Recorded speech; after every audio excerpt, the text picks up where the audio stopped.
Yo creo que el Estado, en mi opinión, debe ser laico. ¿Usted no tiene ese temor de que luego de la política quizás sienta que ya el pastorado, el ministerio que usted ejercía se vea perjudicado? El policía tiene ahora sus reservas porque termina enjuiciado, termina preso. ¿Qué tal? ¿Cómo están? Es un gusto poder nuevamente tener un programa más de Veraz. Mi nombre es Jimmy Melgarejo y tenemos un invitado muy especial aquí en Veraz y es el pastor Otoniel Pardo. Pastor Otoniel, gracias por estar aquí para poder conversar de esas cosas interesantes como es la política, como son los temas que también atañen a nuestra sociedad. Y bueno, cuéntenos cómo va su candidatura en primer lugar. Gracias primeramente, Jimmy, por la invitación y gracias a todos tus televidentes por vernos. Bien, estamos avanzando poco a poco, estamos difundiendo la candidatura, el número, el partido por el que estamos yendo, que es Vamos Perú, el número 36. Estamos trabajando, empeñándonos en que la gente pueda conocer también nuestras propuestas. Estamos muy agradecidos con este partido, ya que es un partido que en su artículo número 5 de su ideario habla de los valores cristianos, en defensa de los valores cristianos, de la vida y de los valores. Entonces, creo que eso nos solidifica para poder haber aceptado la candidatura dentro de este partido y trabajar en pro de la justicia, de la propiedad, de la libertad. Dígame, antes de ser candidato, ¿usted a qué se dedicaba? ¿A qué ejercía? Bueno, yo soy pastor por muchos años, trabajando con las comunidades, con las congregaciones. Hemos fundado varias iglesias, tenemos pastores encargados de esas iglesias, trabajando ya de manera plena, a tiempo completo. También soy comunicador, he tenido algunos programas de televisión en las que también he fungido de entrevistador, compartiendo muchas cosas de interés tanto eclesial como político y social. Y estoy en el área política también desde hace muchos años, trabajando propuestas que puedan traer una reforma a nuestro país y que podamos todos crecer pensando y trabajando y marchando hacia la prosperidad. Le preguntaba eso porque probablemente, no sé si usted se ha puesto a analizar, probablemente la carrera o el ministerio que usted seguía como pastor en algún momento se vea dañada por la política. Hay algunos casos en los cuales hay personas que opinan muy bien de diferentes áreas de la sociedad, pero le tienen miedo a entrar a la política porque saben que es un riesgo entrar y probablemente arruinen su carrera o arruinen lo que ellos estaban planificando para su vida. ¿Usted no tiene ese temor de que luego de la política quizás sienta que ya el pastorado, el ministerio que usted ejercía se vea perjudicado? Toda la vida es un riesgo. Toda la vida demanda decisiones y acciones. Todos tenemos los reparos y los temores propios de lo que significan cambios, de lo que significa salir de la zona de confort. Sin embargo, creo que hay una gran responsabilidad, creo que tenemos un gran desafío. Y creo que debemos aceptarlo con confianza de que la verdad nos asiste, de que Dios es con nosotros y después que en medio de cualquier situación y cualquier circunstancia, donde quiera que uno se encuentre y trabaje, siempre va a encontrar desafíos, retos. Creo que esta es una área como cualquiera de otra, o sea, tenemos que enfrentar acuerdos o desacuerdos, vamos a encontrar gente a quienes vamos a agradar y a quienes vamos a desagradar. Así es la vida, hay que aprender a convivir con ello. Le decía eso porque también he estado viendo en parte de su currículum que ha tenido cursos de gestión pública, algo así. ¿Puede hablarnos un poco sobre eso, por favor? Sí, de manera paralela con mi instrucción teológica, yo soy teólogo, con mi capacidad para poder enseñar la teología. También he ido estudiando y preparándome en el aspecto social, político, tratando de adquirir conocimientos que tienen que ver justamente con la sociedad civil, que tienen que ver con aspectos de gobierno, de política. Y pues he estado aprendiendo y ahora también estoy enseñando. Soy un profesor de políticas públicas en diferentes instituciones y enseño también lo que significa la gestión pública, etcétera. Entonces he participado desde 2011, en 2011 participé, tuve una votación de 100.100 votos.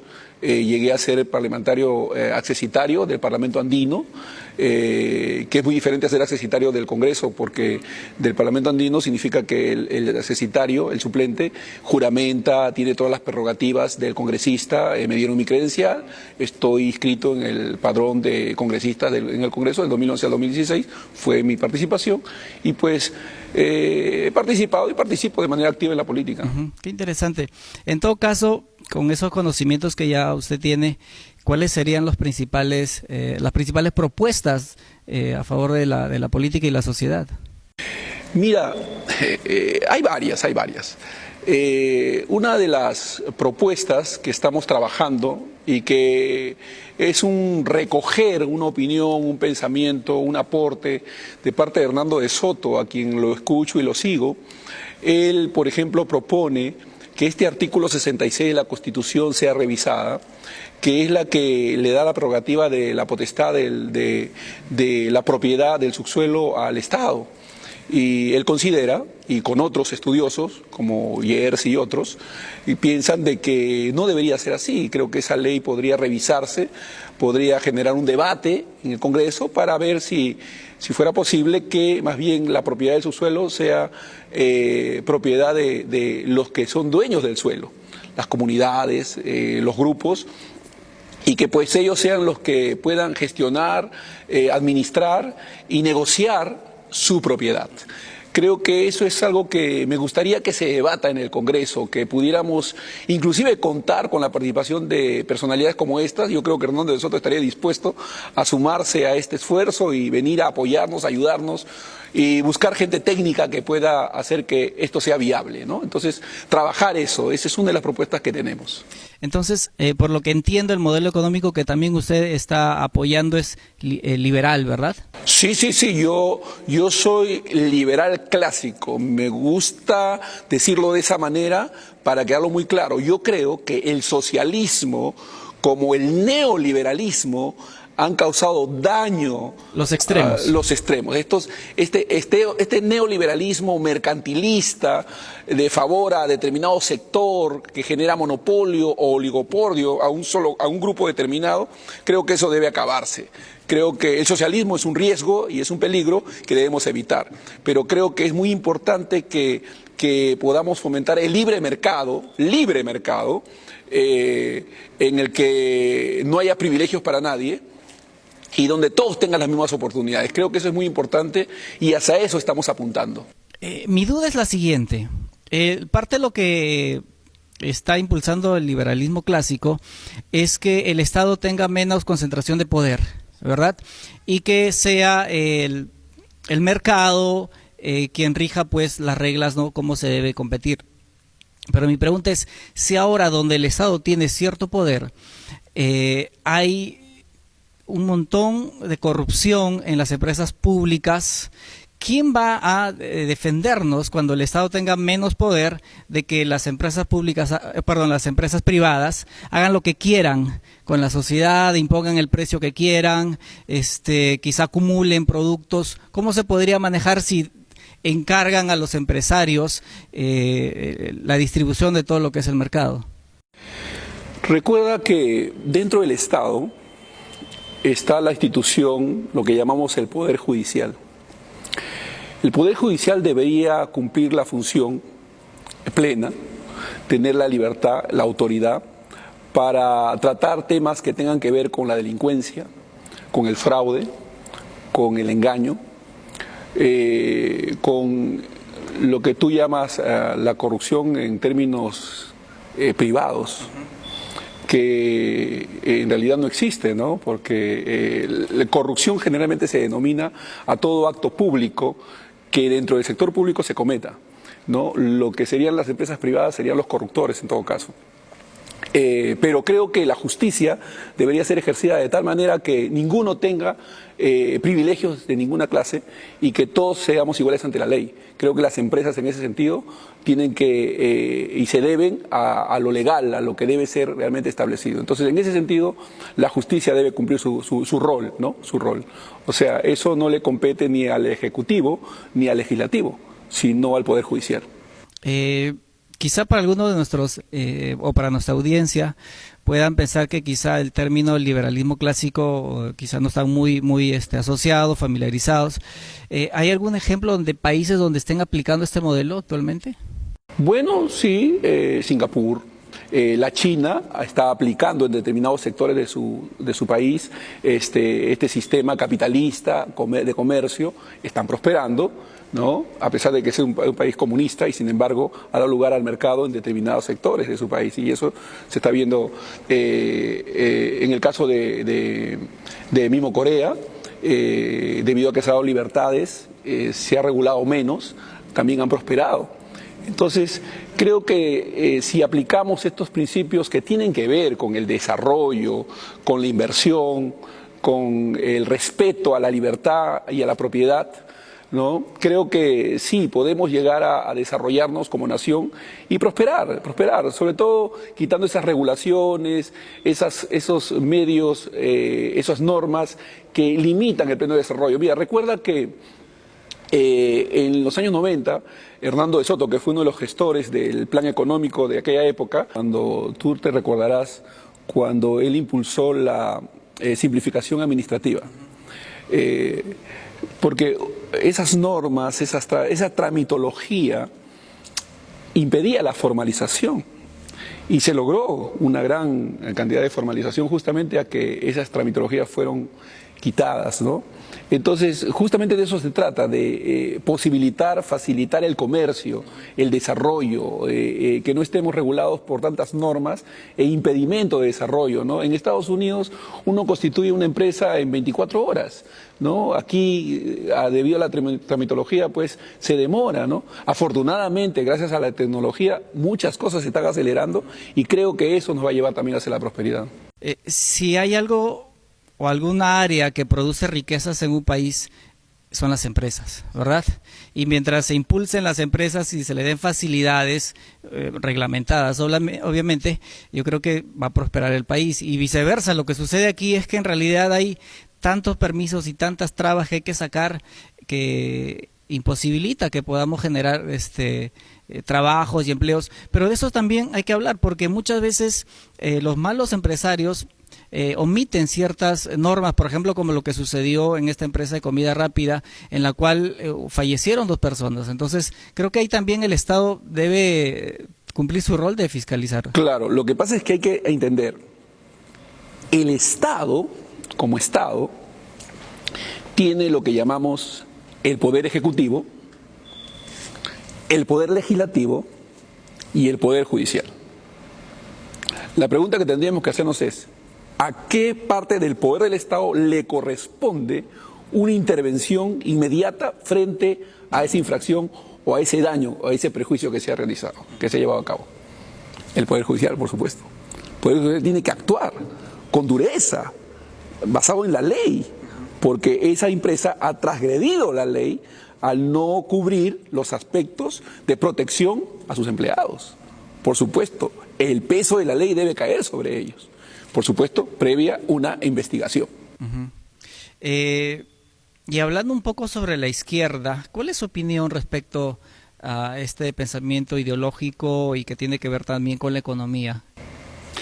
Bueno, hay una izquierda dialogante, hay una izquierda reflexiva, hay una izquierda que de alguna manera busca dentro de la democracia hacer un aporte. Creo que ese contrapeso es importante.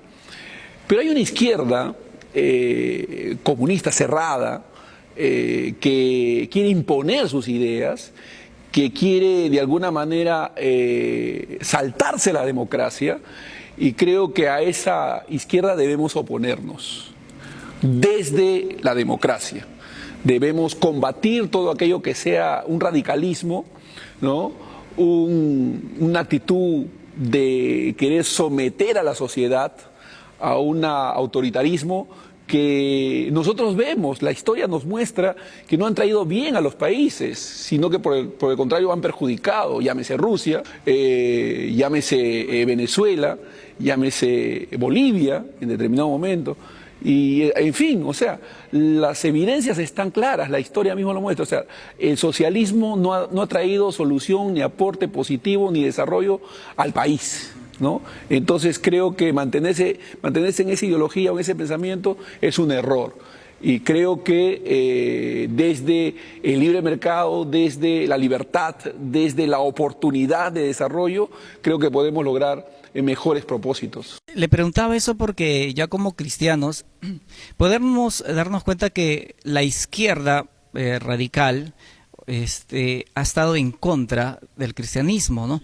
Donde se implementó el comunismo o el socialismo extremo, prácticamente desaparecieron y persiguieron a las iglesias cristianas. Y lo que muchos investigadores dicen ahora es que la actual izquierda realmente son herederos de esa misma ideología, simplemente están maquillándose para poder tomar el poder. Y algo que yo quisiera preguntarle, ¿usted cree un Estado laico, un Estado confesional?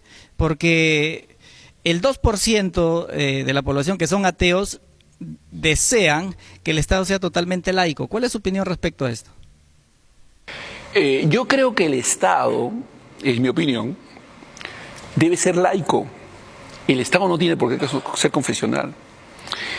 La labor del Estado no es imponer o proponer una creencia, una fe, ¿no? La labor del Estado es servir en aspectos que tienen que ver con áreas públicas, con la infraestructura, con la justicia, con la protección o la seguridad, tanto externa como interna. Más nada, ¿no? Creo que el aspecto confesional tiene que ver a la vida privada de los seres humanos y que eso se debe respetar. Eso está dentro de la esfera de lo que es lo privado y creo que eso debe respetarse, cada uno en su esfera, ¿no? Sin embargo, eso no quiere decir de que el Estado deba darle la espalda a Dios o deba ser atea, ¿no? Porque de eso no se trata. No confesional no significa atea de ninguna manera. Entonces, no es promotora de una fe en particular. Laico, Estado laico, pero no Estado ateo. Así es, no un Estado que promueva una determinada creencia, ni mucho menos, ¿no? Aunque eso está pasando a veces, ¿no? Está pasando que porque el ateísmo es una religión, ¿no? Fomentar el ateísmo es llevar a la gente a otro tipo de religión, ¿no? Entonces creo que de eso no se trata tampoco. O sea, hay aspectos que se limitan al área privada y eso debe respetarse. Hay libertad de conciencia, ¿no? Y nadie debe ser juzgado por esa libertad. Sin embargo, a veces el Estado ha usurpado, ha tomado una posición, no estoy hablando de los gobiernos en particular, sino estoy hablando del Estado en sí, que ha ocupado una función que no le compete, y creo que en ese sentido uno de las cargas que yo tengo, del deseo que yo tengo, es que el Estado ocupe su propia función, que se limite. Así es. Sin embargo, es inevitable que en la sociedad se puedan fomentar y pidan ciertos colectivos o minorías sociales ciertas leyes, ¿no? Como en el caso nuestro y bueno, de toda Latinoamérica y el mundo, en el cual se quiera aceptar y fomentar a través del Estado lo que es el matrimonio homosexual, el aborto, etcétera. ¿Cuál debería ser la función del Estado en este tipo de situaciones? El Estado no tiene por qué tratar con ese tipo de temas, ni siquiera experimentar, ¿no? Tratando de aceptar este tipo de matrimonios. Creo que esas relaciones están y se limitan al área privada. Creo que hay lugares que tienen que ver con el aspecto civil, ¿no? Donde dos personas que quieren de alguna manera proveerse ciertos recursos o protección de tipo económico y compartir bienes, etcétera, ahí está el fuero civil para que hagan un convenio, pidiendo un contrato en el cual ellos puedan. Pero matrimonio, estamos hablando de algo que no tiene nada que ver con este tipo de deseos o de peticiones. Creo que no se debe experimentar como sociedad en ese nivel. Creo que el Perú es un país convencional, es un país conservador, es un país, como país estoy hablando, es un país de fe, ¿no? Y que mantiene todavía, gracias a Dios, sus valores, sus principios universales. que no tienen nada que ver con algún tipo de fe en particular, pero son valores universales que son respetados y que quieren ser mantenidos. Nosotros debemos proteger en ese sentido la sociedad para que nos mantengamos pues conservando algo que es una expresión de valor y de principio que ha funcionado para la sociedad, que ha servido para el bien y que más bien ha generado respeto y solidaridad. Entonces, creo que lo otro es un experimento que debemos evitar. Nos habló al inicio de que las tierras deben, o el subsuelo debe pertenecer a las comunidades. Nos habló del rol un poco más reducido del Estado. ¿Qué otras propuestas puede darnos si usted llegara a ser congresista? Como el Estado tiene que ver con su función propia, que tiene que ver con la seguridad externa como interna, en el aspecto interno, nosotros sabemos de que nuestro país adolece de seguridad. Y de alguna manera el Estado, a través de leyes malas, ha contribuido a esa inseguridad. Le ha dado mayor protección al delincuente, al transgresor. Las leyes protegen a aquel que transgrede las leyes, proveyéndoles determinados recursos hasta legales para que inclusive juzguen y enjuicien a aquellos que están ejerciendo su poder de defensa, ¿no? Hemos visto casos de personas que en un determinado asalto, en una situación de un atraco o situaciones de peligro han ejercido la autodefensa y sin embargo han terminado presos o juzgados, ¿no? O sea, esto de la defensa proporcional que se ha dado como una ley en la que una persona que es atacada por alguien que tiene un cuchillo no puede defenderse con su arma, tiene que defenderse con un cuchillo. Igual, o sea, eso es una incoherencia y ese tipo de cosas se han dado. Es más, a los policías se les ha desarmado. No se les permite que ellos ejerzan también la defensa del desvalido, del que necesita ayuda. El policía tiene ahora sus reservas porque termina enjuiciado, termina preso.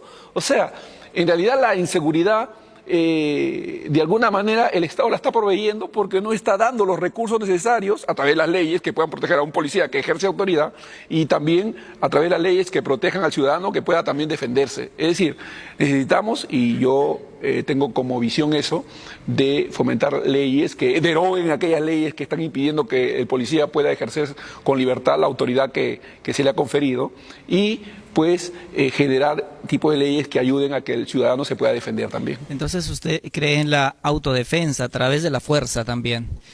Y esto me hace recordar algo que estaba leyendo estos días, de cómo la iglesia cristiana tuvo un papel importante dentro de lo que fue enfrentar a Sendero Luminoso y el terrorismo en provincia, ¿no? A través de las rondas campesinas. Qué interesante de que la iglesia cristiana, a pesar de llevar un mensaje de paz, ¿verdad? Y de esperanza, en algún momento tuvo que tomar las armas porque estaban literalmente matando y destrozando a las comunidades, ¿verdad? Entonces, espero que nunca lleguemos nuevamente a esto, pero yo también opino que defenderse cuando mi vida está en riesgo, el de mi familia, no solamente es opcional, sino es una obligación. Es un derecho y una obligación. Así es. Creo que hay el derecho a defenderse, el derecho a defender a los nuestros, y ese derecho se vulnera cuando en lugar de que el Estado, que está encargado de esta función de dar seguridad, provea los recursos para que el ciudadano pueda ejercer su propia autodefensa y dejarlo desvalido y no dar la cobertura legal para poder ejercer con libertad su propia defensa, creo que ese es un daño que desde el Estado debe evitarse. Y le decía eso porque justamente aquellos que impulsaron esas ideologías del marxismo, y aquí lo que fue Sendero Luminoso, cambian los años y ahora dicen no deberían estar los cristianos en la política, los cristianos en su iglesia, los pastores en su iglesia, que no tenemos que opinar respecto a lo que sucede en nuestro país. Yo más bien creo que nosotros no debemos callarnos, ¿verdad? Y yo me alegro de que personas como usted, y como le decía al inicio, a riesgo de que quizá puedan ser mal vistos, a riesgo de que su ministerio pueda ser afectado, asumen esa responsabilidad, es decir, no podemos callarnos, tenemos que hacer algo, ¿verdad? Así es, yo participo en la política no como pastor. Mi ministerio pastoral tiene que ver con la esfera eclesial, pero yo participo como ciudadano, con convicciones propias, por supuesto, con valores y principios que los he aprendido, que tienen que ver con mi fe, con mi seguridad en cuanto a mis creencias. Pero como ciudadano yo creo que tengo todo el derecho de participar en política y de hacer el aporte que pueda ayudar para que mi prójimo, mis conciudadanos, todos podamos vivir en armonía y en paz. Y creo que eso es posible también hacerlo desde el Estado. Creo que podemos tener un rol de servicio también en esa esfera. Hay pastores como yo que tenemos un llamado bivocacional, ¿no? Que no solamente pensamos en términos meramente eclesiales, sino también sociales y políticos. Y creo que ese llamado también viene de Dios. Entonces yo estoy sirviendo también a Dios en esta esfera. ¿Y no le parece que sería bueno, o cuál es su opinión respecto de que haya un partido netamente cristiano evangélico? Veo muchos candidatos cristianos en diferentes partidos. ¿Le parece buena idea o mala idea de que haya un partido que agrupe a todos estos candidatos? No creo que debe haber un partido confesional. Está prohibido, no puede existir un partido confesional. Sin embargo, yo creo que sí debe existir y debemos, creo que, fomentarlo, motivarlo. Partidos que defiendan los valores, los principios universales, el respeto, el valor por la verdad, la integridad.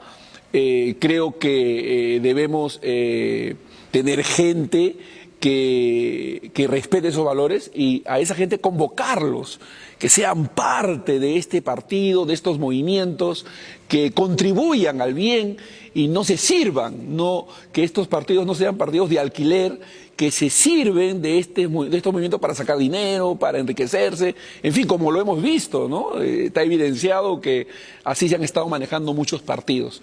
Creo que sí, creo que gente de bien, gente que tenga criterios de valores y principios universales que emanan del cristianismo, porque el cristianismo ha provisto a la sociedad de una serie de principios y valores que han protegido las sociedades. Entonces, yo creo que sí, que debe haber movimientos que convoquen a gente de bien. Y pues yo soy testigo de gente de bien en sectores eclesiales, tanto de iglesias católicas como iglesias cristianas, y también gente atea que vive y respeta esos principios universales del cristianismo. Es maravilloso, ¿no?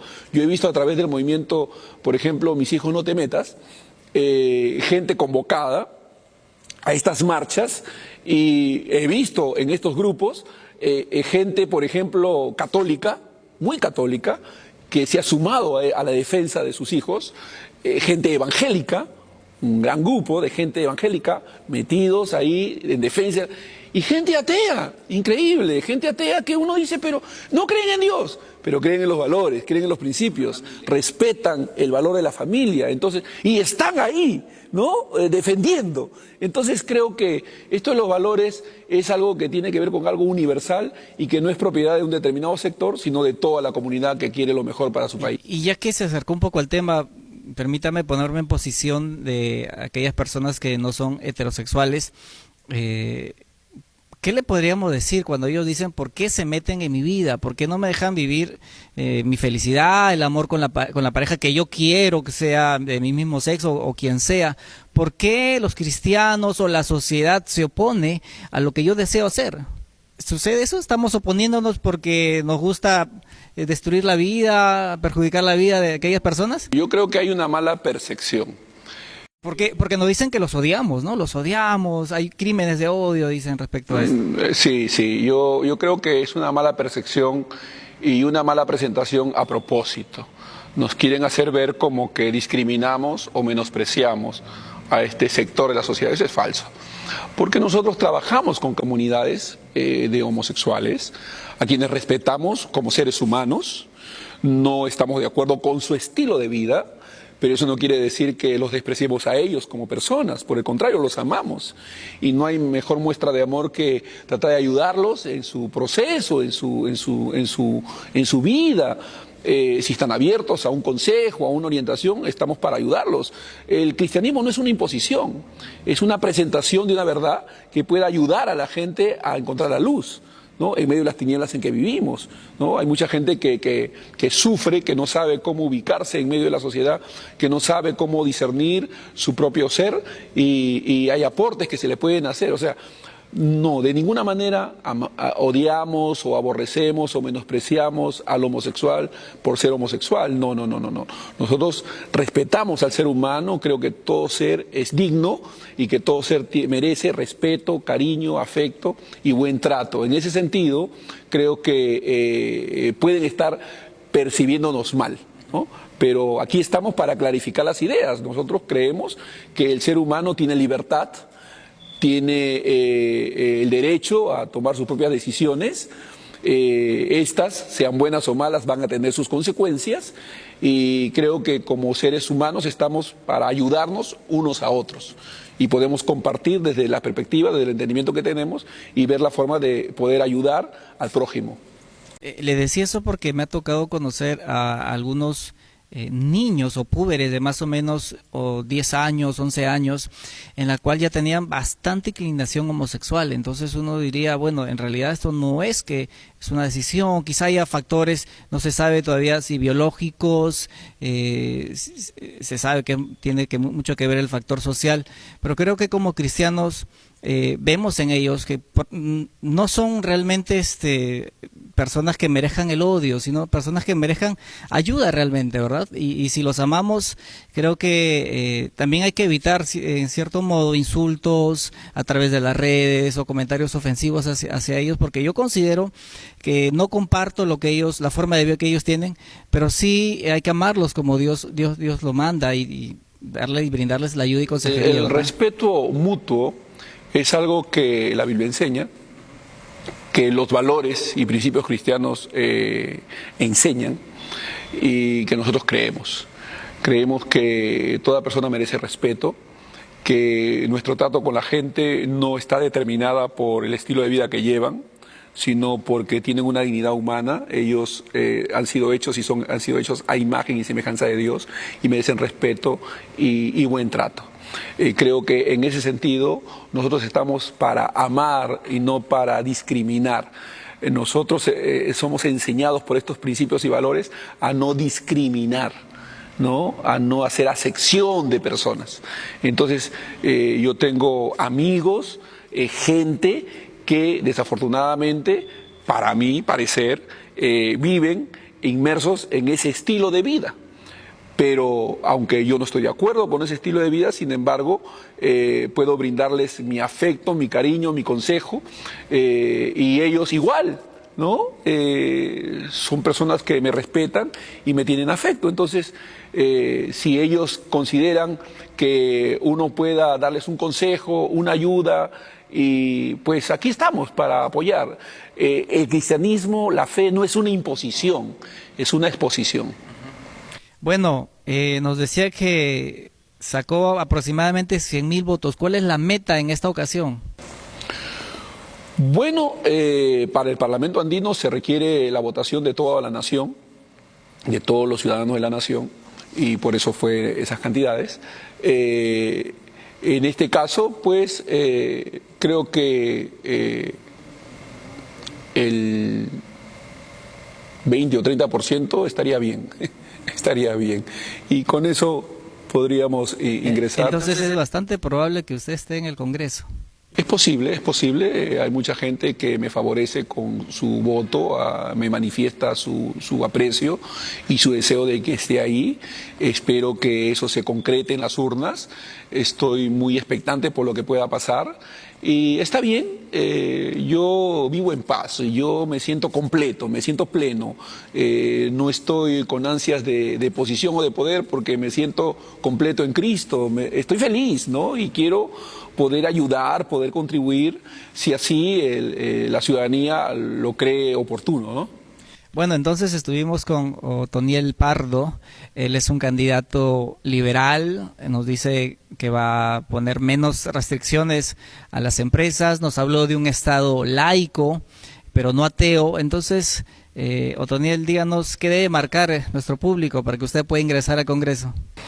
Bueno, voten por Vamos Perú,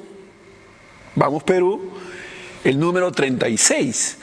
Si usted me favorece con su voto, su confianza, pues espero no defraudarlos.